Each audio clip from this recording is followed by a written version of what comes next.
So what happens when you get infected by a mosquito when it bites you?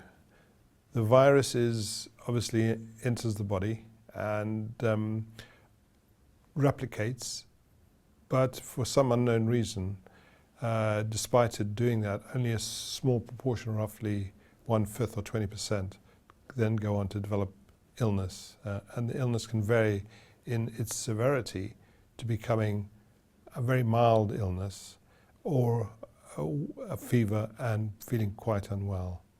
Fortunately, of all the flaviviruses, this has probably caused the least serious types of symptoms. So most people who have it will have a minor illness. What are the symptoms? Well, the symptoms are varied, but one of the commonest ones are joint pain and skin rash. Now, skin rash is very atypical or unusual in that it tends to be an itchy rash, and it tends to be what we call macular papilla, which means it's a blotchy red abnormality on the skin. Most of the other viruses tend to cause a rash which looks like there's some bleeding or some red cells in the skin, and that's very different to the Zika rash. You get some joint pains, you feel unwell. Typically, people say flu-like. You don't have any symptoms of nose running or anything like that, but you just feel under the weather. And that lasts up to 5 days, normally less, and then you get better completely. So overall, a benign, mild illness, and only in 20%. With Zika then, it knocked me down for about 2 weeks or so.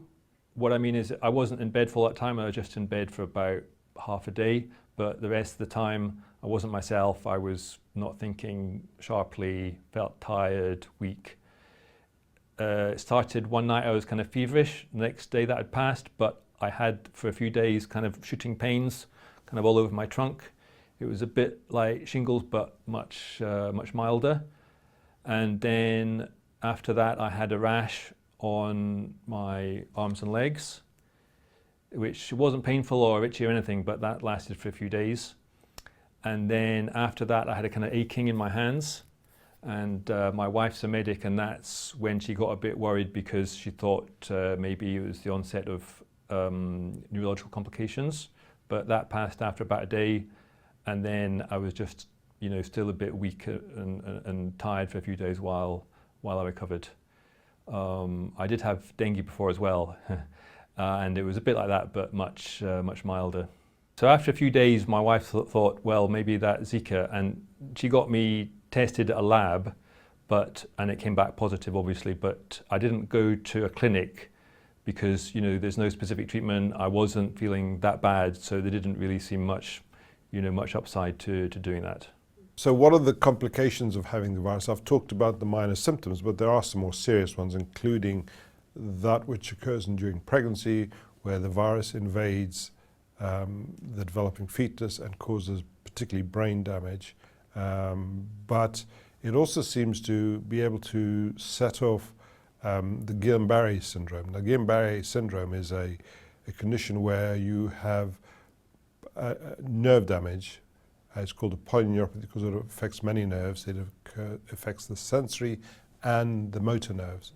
And it's ascending, which means it spreads usually from the peripheral parts of the body up to the main parts of the body. And as a consequence of that, you become gradually more paralyzed and losing sensation. And the worst in the small number of people is that it actually paralyzes their respiratory function, which means they can't breathe. And they then need artificial ventilation to keep them alive. It's not a permanent condition, and it returns to normal. The nerves start functioning again, and after some while, you get back sensation and motor function. We don't know why it occurs. It actually occurs in a number of other infectious diseases, so it's not unique to Zika, but it occurs, in fact, after having vaccines as well. But it's rare, and how frequent it is with Zika is yet unclear, but it seems to be notable that it is occurring, and it is probably one of the more serious consequences of the infection, and on the same sort of concerns are expressed about it as as the effects on pregnancy. What about the other 80%? Well, they're interesting because, of course, they are the people who are carrying the virus, are infectious to other mosquitoes and can spread it on, and they don't know it. And they're known as a reservoir. And it's not only humans who are reservoirs, of course, it's other animals. So there's a wide range of animals who are known to carry the virus, and probably that's why it keeps being sustained, even if no humans have got it. If it's in other small mammals or primates and infecting mosquitoes, and these mosquitoes are very widespread and will bite all these creatures and are able to spread it on.